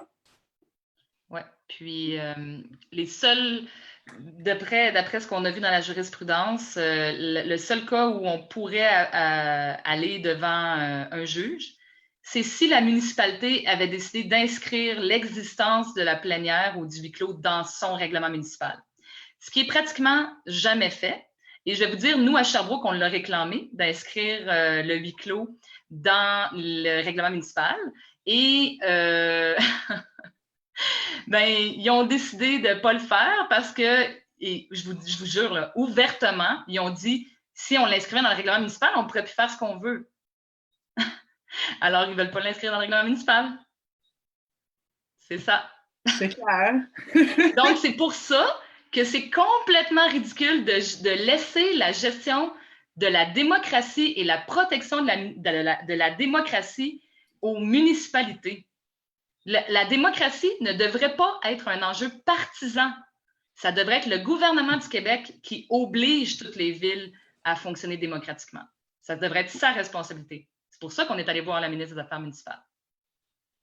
Et sa réponse, on l'attend. Oui. On va attendre longtemps. Nous avons Alexandre qui demande, est-ce que des assemblées populaires pourraient prendre des décisions, donc une démocratie plus directe? Par exemple, pourrait-on diminuer la grosseur de l'appareil municipal en utilisant directement le vote citoyen pour prendre certaines décisions? Grande question. Bien, en fait, ça, c'est de la démocratie directe. Donc, c'est comme un niveau supplémentaire après la démocratie participative. Puis c'est sûr que là, c'est plus complexe. En fait, c'est davantage utilisé, par exemple, dans des assemblées étudiantes, je dirais, la démocratie directe. Là. Quand on parle de démocratie municipale, je ne pense pas que ça pourrait fonctionner dans la loi parce qu'il y a quand même des procédures qui doivent précéder, par exemple, l'adoption d'un règlement. Donc, je pense qu'on n'est pas encore rendu là. Bon, je ne sais pas, Evelyne, tu hoches la tête, peut-être que tu n'es pas d'accord avec moi. Je pense que déjà, la démocratie participative, à mon avis, serait déjà une belle étape là, de franchie avant d'aller vers la démocratie directe. Mais je ne sais pas, Evelyne, tu peux continuer. Ben, ce que je veux dire, c'est que je vois aussi Gaëtan Corriveau qui écrit dans le chat la Suisse. Je pense qu'il y a certaines choses, il y a déjà un peu de la démocratie directe qui se fait dans certaines municipalités à travers les budgets participatifs. Moi, j'ai déjà enseigné à Matane. C'est là que j'ai connu Luce Thériault, qui fait partie du réseau Demos. Puis à Matane, ils ont fait un budget participatif. Ils ont dit, on a, je ne sais pas, 200 000 $, que voulez-vous faire avec? Les gens ont proposé des choses, puis ils ont voté eux-mêmes, puis ça a été fait. Fait il y a quand même des initiatives. Je pense qu'on ne pourrait pas tout remettre dans les mains des citoyens, mais il y a des choses qui pourraient être faites. On pourrait aussi imaginer, comme en Suisse ou ailleurs, des référendums d'initiative populaire. C'est-à-dire, ça peut être un autre terme qui est utilisé, mais OK, tel dossier municipal, on veut pouvoir s'exprimer en référendum comme population. D'ailleurs, c'est possible. Il y a déjà des processus référendaires. Fait qu'on pourrait dire qu'il y a quand même une certaine forme de démocratie directe dans les villes, qui n'est pas toujours beaucoup utilisée, pas toujours bien comprise parce que c'est très complexe, mais après ça, c'est sûr que ce serait difficile. En tout cas, personnellement, là, il y a certaines choses qu'on ne pourrait évidemment pas soumettre à un processus de démocratie directe, comme, je ne sais pas moi, négocier une convention collective, par exemple. T'sais. Patricia, ton micro est fermé. Merci. OK, nous avons Rosalie qui a une question. Qui peut légiférer pour encadrer les huis clos et pour favoriser la transparence? Vous avez déjà interpellé, vous l'avez dit, la ministre, parce que les villes aussi... moi, je dirais qu'il faut que ce soit le gouvernement du Québec. Les municipalités ont été créées par une loi provinciale du gouvernement du Québec. C'est à eux que revient l'entière responsabilité de légiférer pour que ça se passe bien. Après ça, si le gouvernement du Québec branle dans le manche, ce qu'il fait abondamment depuis longtemps, le gouvernement du Québec se cache derrière le principe d'autonomie municipale pour complètement délaisser ses responsabilités en matière municipale. Et donc, pour pallier ça, il existe des municipalités où est-ce qu'ils essayent d'en faire plus que ce que le client demande, comme on l'a vu à Sainte-Luce, comme on le voit dans d'autres villes aussi, mais honnêtement, je trouve pas que c'est souhaitable parce que ça devrait pas être... je veux dire, mettons que tu décides de déménager dans une autre ville parce que ton chum s'est trouvé une job là, je vois pas pourquoi tu devrais... je veux dire, tu devrais avoir droit au même niveau de démocratie partout. Là. Puis je rajouterais aussi qu'en fait, comme je mentionnais tout à l'heure, les huis clos, ce n'est pas inscrit dans la loi. Par contre, le problème, c'est que normalement, en théorie, il est supposé avoir des délibérations en public. Donc, ça veut dire qu'il est supposé avoir une certaine forme de débat en public selon la loi. Une délibération, ça veut dire qu'on ne fait pas juste répéter quelque chose qu'on a décidé d'avance, c'est qu'il y a des délibérations, il y a des discussions qui se font en public et toutes les décisions doivent se prendre selon la loi en séance publique. Or, actuellement, ce n'est pas le cas. Donc, il y a beaucoup de séances plénières à huis clos où est-ce qu'on donne des orientations aux fonctionnaires. Ça, c'est une décision qu'on prend. On va décider qu'on ne va pas de l'avant quand on a une demande. Ça, c'est une décision qu'on prend. Si on décide de ne pas aller de l'avant, ça reste une décision quand même. Puis, il y a même des décisions qu'on prend d'avance où on vote en séance à huis clos. Puis après ça, là, on décide publiquement de juste donner le résultat du vote. Donc, on s'entend que si ça n'existe pas dans la loi, il y a plein de choses qui se passent sous le couvert de la loi, en fait, puis toute la démocratie se joue de façon cachée. Donc, c'est effectivement, c'est le ministère qui doit légiférer à ce niveau-là. Donc, sinon, ça relève toujours du bon vouloir des élus en place. Puis, c'est tout un défi de recommencer ça à chaque fois si on a la chance d'avoir des élus qui veulent vraiment changer les choses. Merci beaucoup. Alors, on a encore une soixantaine de participants présents. Ça va bien? Encore quelques questions aussi sur la liste. Merci les filles, c'est vraiment intéressant. Est-ce que le huis clos évite la diffamation? Non. J'imagine que ça revient un peu à la question de si c'est en public. En fait, moi, je peux répondre que non, là, parce que même au contraire, au contraire, ça permet encore plus de diffamation parce que là, on sort des huis clos. Puis là, c'est comme lui, il a dit ci, lui, il a dit ça, blablabla. Puis vous n'aurez jamais aucune preuve de qui dit la vérité sur qui a dit quoi, qui a fait quoi. Fait que honnêtement, la diffamation, là, je vous dirais que c'est pas mal plus lié aux personnalités des gens qui en font qu'au fait qu'il y a des huis clos ou qu'il n'y en ait pas. En tout cas, je ne sais pas si tu es d'accord, Virginie. Oui, ben oui, puis je pense que la diffamation est une façon justement d'essayer d'isoler des gens. Donc, si on avait moins de huis clos, ben la population serait à même de juger la façon dont leurs élus travaillent. Est-ce qu'ils lisent leurs dossiers? Est-ce qu'ils sont au courant de ce qui se passe? Est-ce qu'ils travaillent pour leurs citoyens? Alors que là, bien évidemment, que tout est secret. Après ça, la diffamation sert justement à isoler. Fait que non, au contraire, justement, au contraire. OK, merci. Nous avons une question de Greg Leblanc. Quelles sont les façons efficaces de contrebalancer le pouvoir qui est centralisé? Dans le fond, quel rôle l'élu, comment il balance son rôle entre informer le public, éduquer la population et les limites du pouvoir, le fonctionnement d'une municipalité, les lois qui encadrent tout ça, là, comment on réussit à prendre une décision dans un contexte comme ça? Et comme entre les intérêts de la population et des fois les contraintes légales, ou c'est ce que je comprends de la question.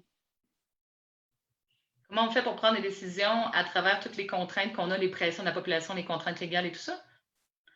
Ben, honnêtement, tu sais, je veux dire, là où on a des pouvoirs en tant que municipalité, c'est relativement clairement défini, là. Tu sais, les compétences des municipalités, c'est assez clairement défini. Après ça, c'est sûr que, tu sais, il y a tout le temps un petit peu place à interprétation sur le rôle d'une municipalité. Puis c'est ce que Virginie a présenté un peu en fin de conférence. Nous, ce qu'on vous dit aujourd'hui, c'est qu'on a une vision différente de la démocratie, des municipalités. Pour certaines personnes, des municipalités, c'est des conseils d'administration où tu prends des décisions de gestionnaire, puis voilà, c'est correct que la réunion dure 15 minutes, puis on gère les égouts, les poubelles, les rues, puis après ça, on s'en tourne chez nous. T'sais. Nous, ce qu'on veut, c'est que puis d'ailleurs, c'est aussi ce que le gouvernement veut, théoriquement, parce qu'ils ont changé des lois récemment pour donner plus de pouvoir aux municipalités, puis la loi s'appelle genre pour reconnaître les gouvernements, les municipalités en tant que gouvernement de proximité. Puis nous, c'est ça qu'on dit. Fait qu'un gouvernement sur un territoire donné se préoccupe du bien-être multifacette de sa population. Puis quand il y a un enjeu qui est important, même si ça relève peut-être pas exactement à 100% de sa compétence, bien, il s'arrange quand même pour essayer de régler ce problème-là en allant faire des représentations auprès des gouverneurs supérieurs, tout ça. Fait que c'est ça. Ce serait ça ma réponse, mais Virginie, je ne sais pas si tu veux essayer de tenter quelque chose ou c'est correct. Oui, mais je ne suis pas sûre de comprendre vraiment la question. Si la question c'est lié au fait que c'est pas évident de prendre des décisions à travers la pression des citoyens, à travers les limitations budgétaires, à travers les règlements budgétaires, effectivement, c'est une espèce de gymnastique parce qu'on essaye dans tout ça de prendre les meilleures décisions. C'est un peu ça ce que j'ai cru comprendre. Répondez au meilleur de votre connaissance. Est-ce qu'on a une question de Caroline? Est-ce qu'on a l'impression que l'abus se fait davantage au féminin? Est-ce que les femmes sont plus solidaires s'il y a des actes répréhensibles? Est-ce qu'il y a comme quelque chose qui est typiquement féminin ou dans cette dynamique-là? On sait qu'il n'y a pas beaucoup de femmes en politique, en tout cas déjà en politique municipale particulièrement. Moi, comment dire, je suis extrêmement féministe dans la vie. Mais je ne suis pas prête à dire que les femmes sont plus pures ou moins plus irréprochables. On dit on est tous des êtres humains. Néanmoins, on est socialisés différemment, les hommes et les femmes. Les hommes se font valoriser dans des rôles où ils prennent leur place. Un homme qui élève le ton puis qui met son poing sur la table va souvent vivre du respect pour ça. Tandis qu'une femme qui va faire exactement la même chose va se faire dire qu'elle fait du harcèlement. Ou qu'elle est hors de contrôle, puis que, on a même vu on a même vu un maire d'une municipalité au Québec qui s'est fait reprocher par la commission municipale, je crois. Il avait dit que les femmes, quand ils étaient dans leur semaine, en gros, ils prenaient des mauvaises décisions, fait que c'était des moins bonnes des moins bonnes élus à cause de ça. C'est quand même assez fascinant, mais oui, en 2020, c'est le genre de choses qui existent encore, là. Fait que, mais moi, ce que je sens, par contre, c'est que les femmes ont plus peur de l'intimidation. C'est-tu parce qu'elles en vivent davantage? Peut-être. Est-ce qu'ils vivent plus de violence en général? Fait qu'est-ce qu'ils vivent plus d'intimidation? Ça se peut. Donc, moi, je trouve pas ça surprenant qu'il y ait juste à peu près quoi. Je pense que Gaëtane Corriveau pourra écrire les chiffres exacts, elle doit les avoir, là, mais il y a quelque chose comme 27 des conseillères municipales qui sont des femmes, puis 16 des maires qui sont des femmes. Je pense pas que c'est un hasard. Je pense qu'il y a un problème, puis que c'est structurel. Je pense pas que c'est la faute des femmes. Je pense que le système est fait pour les tasser, puis je pense que c'est pas non plus un hasard si Virginie puis moi, on est des femmes, même s'il y a plein, dans notre groupe de 50, il y a plein d'hommes, là, puis il y a plein de gens aussi que je vois, là, des élus qui sont présents avec nous ce soir, que je sais qu'ils se battent pour la transparence dans leur coin. Fait que ce serait un peu la réponse que je donnerais, je pense. Moi, je dirais que c'est sûr que historiquement, on a vu là, que les conseils municipaux, de la façon dont ça fonctionnait, c'était beaucoup plus des hommes qui allaient, traditionnellement, dans l'histoire aussi, la femme s'occupait des enfants, c'est des séances qui sont le soir. Il y a plein de facteurs qui peuvent expliquer pourquoi ça a été beaucoup des hommes. Puis je pense que de plus en plus, il y a des jeunes femmes qui prennent leur place en politique municipale puis qui vont amener des façons de faire différentes. Le fait qu'il y ait des femmes, naturellement, ça amène une façon de penser qui est différente.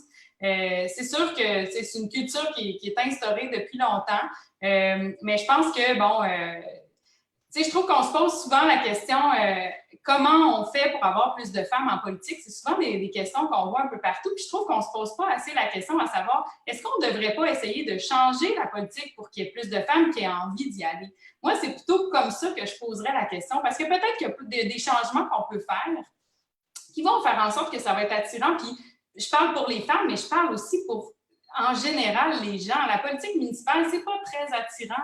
C'est pas quelque chose actuellement, il faut vraiment vouloir pour aller là.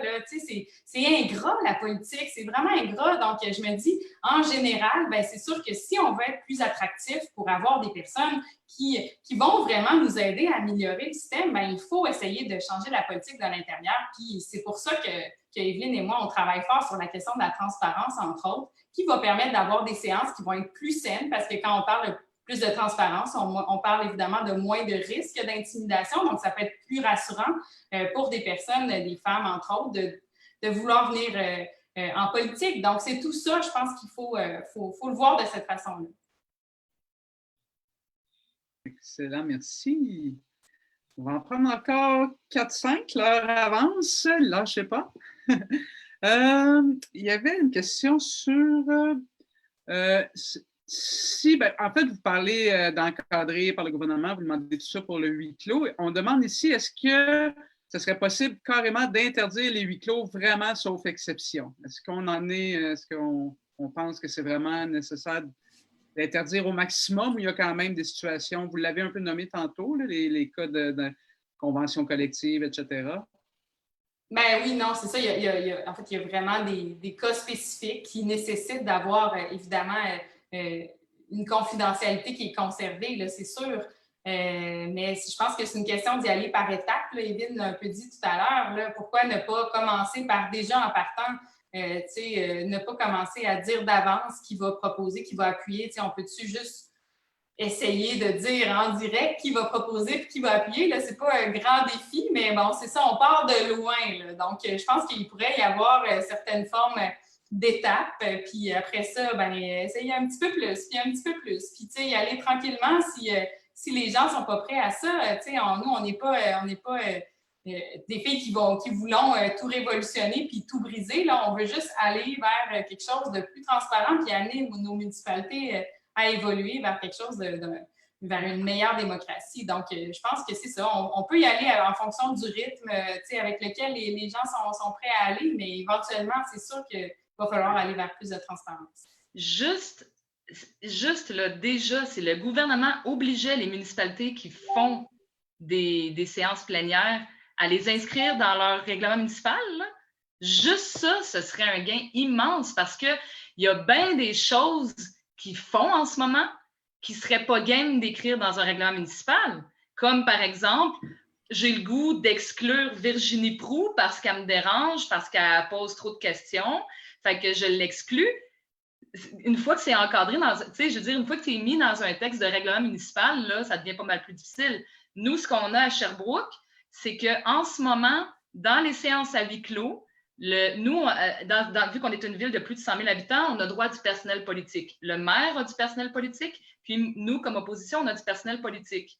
Et lors des séances à huis clos, le personnel politique du maire est là. Il est là pour tout checker ce qui se dit, tout ce qui se fait, conseiller le maire, etc., etc. Et nous, on n'a pas le droit d'avoir notre personnel politique. Est-ce que vous verriez quelque chose comme ça au niveau provincial? Est-ce que vous verriez quelque chose comme ça au fédéral? Impossible. C'est complètement antidémocratique. C'est soit que les deux ne sont pas là, soit que les deux sont là. Mais on ne peut pas commencer vous voyez, c'est le genre de choses qu'une fois que tu es obligé de l'écrire puis de le dire que c'est ça que tu fais, ben tu le fais plus. Fait que déjà, s'il y avait juste une chose, là, que le gouvernement pourrait faire, là, ce serait obliger les villes à se doter d'un règlement. Tout comme on est obligé d'avoir un code d'éthique, tout comme on est obligé d'avoir bien des affaires. Merci. J'ai eu un petit bug avec l'ordi. J'avais une question pour Evelyne qui allait un peu dans ce sens-là. C'était dans le fond, est-ce qu'on peut déjà faire des changements sans changer la loi? Est-ce qu'il faut changer la loi municipale? Il y a plein de choses qu'on peut faire, là. Oui. Il y a plein de choses qu'on peut faire. Puis moi, ce que je vous dirais, on en a donné déjà plusieurs exemples, mais tant que vous ne l'exigerez pas en tant que population, là, ça ne changera pas. Fait qu'il faut que ça devienne dans chacune des municipalités du Québec, à la grandeur du Québec. Puis c'est pour ça qu'on est là aujourd'hui pour vous parler. Nous, notre but, à Virginie puis moi, là, c'est que ça se sache, puis que ça devienne un enjeu à grandeur du Québec. On est à moins d'1 an des élections municipales. C'est maintenant qu'il faut mettre cet enjeu-là sur la place publique. Ça n'a pas de bon sens ce qui se passe dans nos municipalités, puis il faut que ça se sache. Puis il faut que ce ne soit pas juste des élus comme nous qui se font dire « Ben oui, on sait bien, vous dites ça parce que vous voulez vous faire élire, puis que vous êtes en campagne électorale, puis dans le fond, vous dites ça, mais dans le fond, vous y croyez pas vraiment, vous vous battez pas pour les bonnes raisons. » Mais quand vous, des gens qui se présentaient peut-être même pas aux élections municipales, vous êtes là à réclamer des choses, puis à talonner les élus, puis à vous intéresser à ce qui se passe, puis à aller au conseil municipal, poser des questions municipales, dénoncer des choses qui ne se font pas, écrire des lettres ouvertes, faire des trucs sur les réseaux sociaux, organiser des conférences comme vous faites à soir, bien, ça fait bouger les choses. Fait que, je veux dire, il y a des choses qui ont bougé au Québec, là, dans le passé, là, l'inceste, là, c'était pas dénoncé. Un jour, ça a mis à être dénoncé, ça a été mis dans la loi. Après ça, les violences faites aux femmes aussi. Après ça, les agressions sexuelles, c'est plus comme c'était il y a même juste 5 ans. Là. Fait que c'est à nous, comme population, de décider de ce qu'on veut avoir comme système politique. Mais le municipal, le problème, c'est que souvent, ça passe sous le radar. Les gens s'y intéressent moins que les autres paliers de gouvernement. Fait que automatiquement, ça fait qu'il y a des choses qui se passent qui ne se passeraient pas ailleurs. Là. Parce que quand ça se fait loin de l'attention, on peut tout faire. Dans le même sens, Guillaume a une question qui dit, dans le fond, si un élu a soupçon qu'il y a vraiment des informations importantes qui sont camouflées à la population, puis qui peut avoir des graves conséquences, comment peut-il le dénoncer sans être blâmé justement pour avoir brisé le huis clos? Qu'est-ce qu'il peut utiliser comme moyen? Ça n'a pas l'air d'être évident. Hein? Virginie, tu veux-tu répondre à ça? Tu peux parler du CIM peut-être? En fait, la Commission municipale du Québec est là pour protéger, pas pour protéger, mais en fait pour s'assurer que les élus respectent leur code d'éthique et de déontologie. Donc, on peut faire des plaintes si on pense qu'un conseil municipal n'a pas respecté ou un maire n'a pas respecté son code d'éthique et de déontologie. Puis après ça, il y a le CIN qui, lui, est vraiment lié aux actions des fonctionnaires municipaux. Donc, si on pense qu'il y a des actions qui sont faites qui ne respectent pas en fait la loi ou on peut faire des plaintes à la CIM. C'est assez facile de faire des plaintes. Mais sinon, je dirais que actuellement, le système est vraiment pas évident. Souvent, on se fait dire, ben nous, les élus, on a quoi comme moyen de défense, en fait. Hein? On n'a pas beaucoup de possibilités. Donc, c'est pour ça que nous, entre autres, on s'est créé un réseau d'élus qui vivent tous des choses différentes. Hein? Puis même Evelyne et moi, là, on ne vit pas la même chose exactement du tout, mais on se regroupe ensemble parce qu'on sait qu'ensemble, on peut essayer d'améliorer globalement la démocratie municipale. Donc, c'est ça qui nous réunit, c'est le désir de plus de transparence, le désir de travailler, en fait, ensemble, à essayer d'améliorer notre démocratie municipale. Puis c'est ce qui nous permet de nous rejoindre ensemble, tout notre groupe, en fait, d'élus à travers le Québec. C'est grâce aux réseaux sociaux aujourd'hui qu'on peut faire ça, grâce à la technologie. Evelyne a pu voir qu'il y a une Virginie Proulx qui a été sortie des séances plénières, puis finalement, elle m'a appelé, puis finalement, on a jasé, puis finalement, on a créé un groupe, puis finalement, donc, tout ça est possible justement parce qu'on a les mêmes objectifs globaux au bout du compte. Donc, je pense que c'est justement de ne pas rester seul dans son coin qu'on voit qu'il y a des choses qui n'ont pas de bon sens. C'est très motivant de vous entendre, mesdames, vraiment. Je prendrai les 2 dernières questions, puis je suis convaincue pour les gens que si on n'a pas pu répondre à vos questions, parce qu'il y en avait quand même plusieurs, si vous les faites parvenir à Evelyne et Virginie, je suis convaincue qu'elles pourront vous répondre. Allez, j'imagine. Oui. Avec plaisir.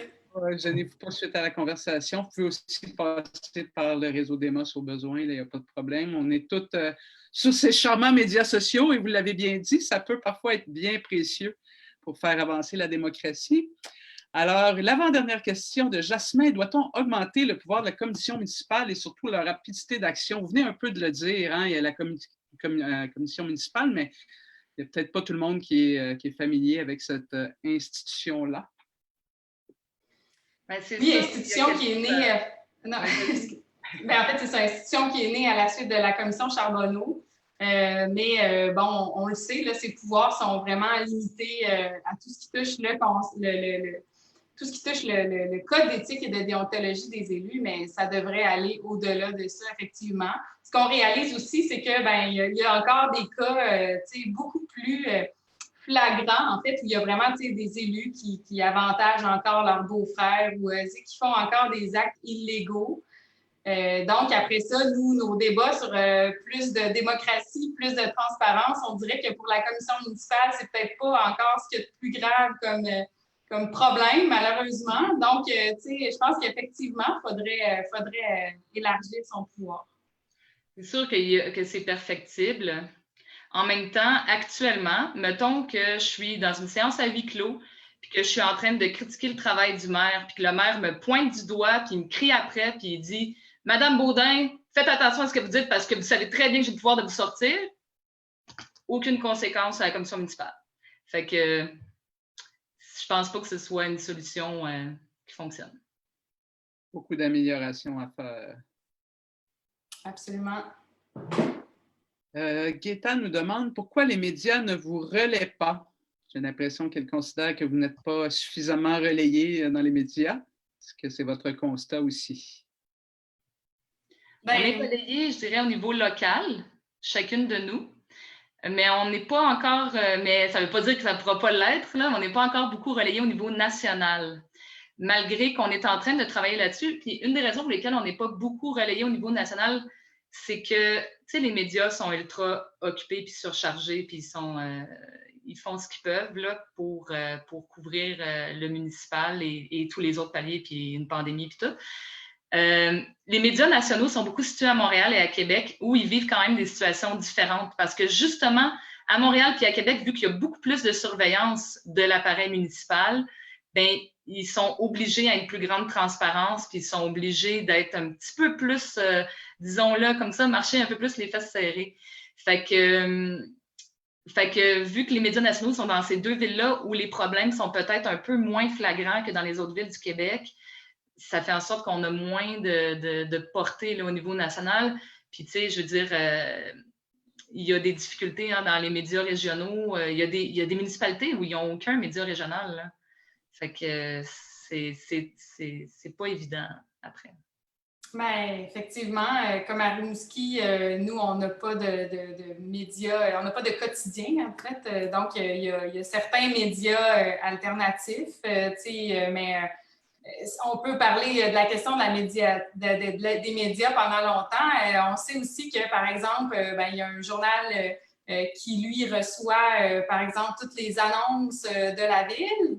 Donc, est-ce qu'après ça, il va oser parler contre la ville? Ça, on sait que dans plusieurs, même à Montréal, dans certains arrondissements, là, c'est un problème. Après ça, le sous-financement des médias, est-ce qu'il y a de l'intérêt de parler de politique municipale tant que ça? Est-ce que c'est quelque chose qui est assez vendeur?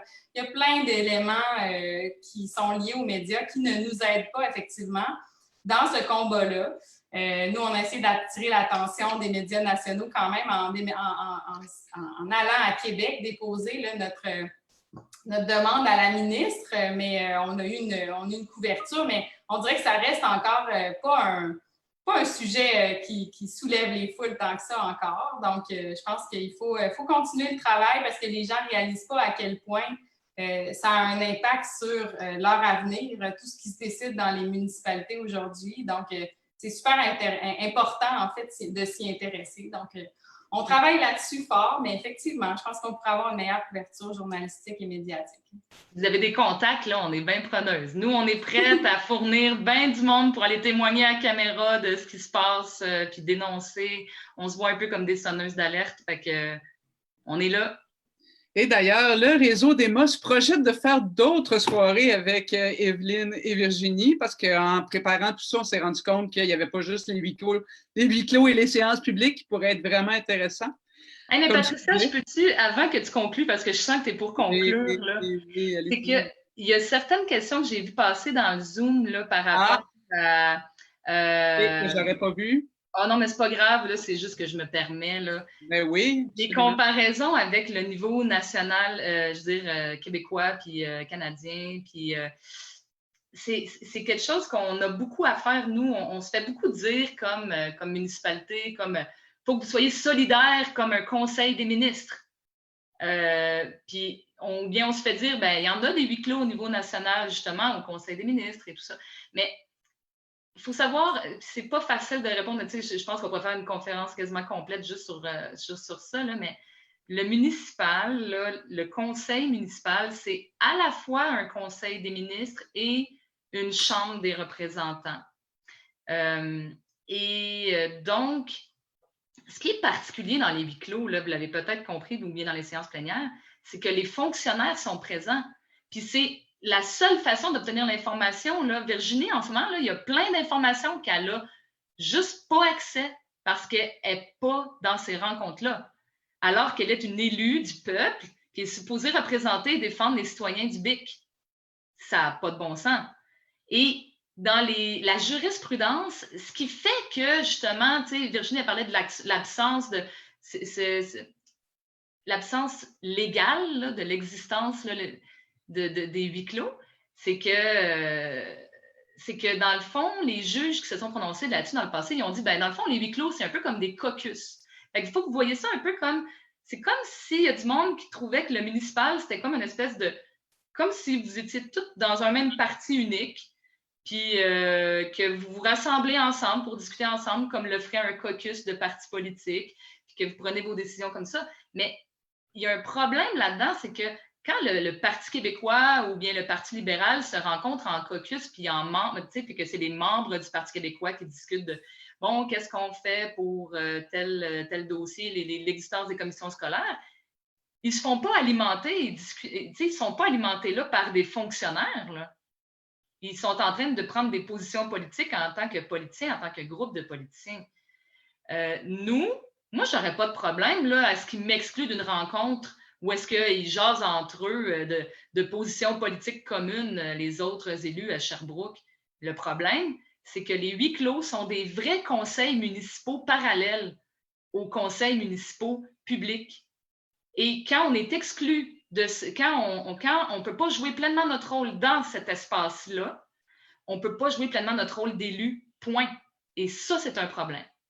Après ça, bon, j'ai vu qu'il y avait d'autres questions par rapport au fait que peut-être que notre système politique serait complètement à revoir. Ben ça, je pense qu'effectivement, on pourrait révolutionner complètement, tout effacer, tout recommencer si on voulait. Moi, honnêtement, je pense qu'on est quand même pas, c'est pas si pire.